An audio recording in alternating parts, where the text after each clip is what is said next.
movie I watched actually came out a few years ago, but it just popped up on Shudder for me, which is Bloodline. Um, and Bloodline is actually a Blumhouse movie. I didn't realize it was a Blumhouse movie until it started.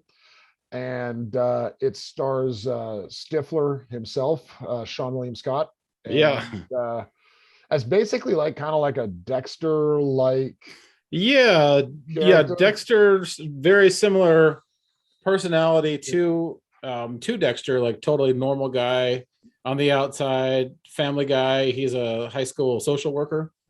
Yeah, I mean, and there was I mean, so anyhow, basically, he's like a social worker, and he's really believes in his in family, like almost he's like a mix of Dexter and Peacemaker, Hmm. in that he's he's all about family and peace, and he doesn't care who he has to kill to get it in the way, type of thing.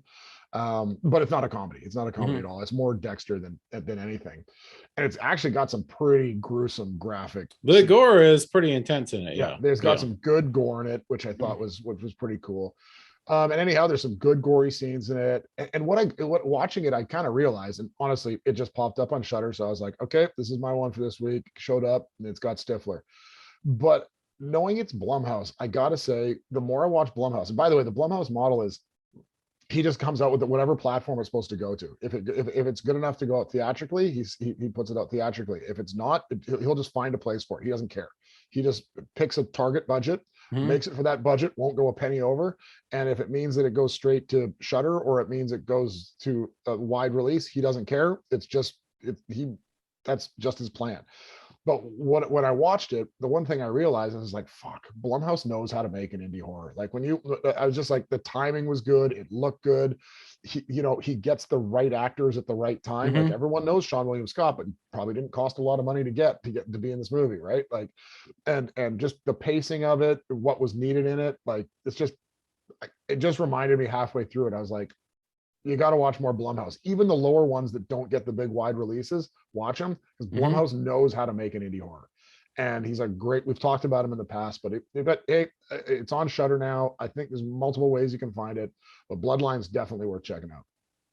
Yeah. Yeah. Definitely worth checking out. It is kind of like a little bit generic. Yeah, that was my one Well, thing about it. story wise, it's generic, but the actors are fantastic, and Sean Yeah. William Scott's great in it, and the gore is pretty awesome Well, too. that's actually what's Yeah. funny. It was like that's what I was kind of thinking. I was doing. It's like this would be a bigger movie if it Yeah. actually didn't deal with just like the script was so cut from the cloth. Like no, he's a Dexter serial killer who's going out killing a bunch of people because of, like the plot line itself was just pretty basic.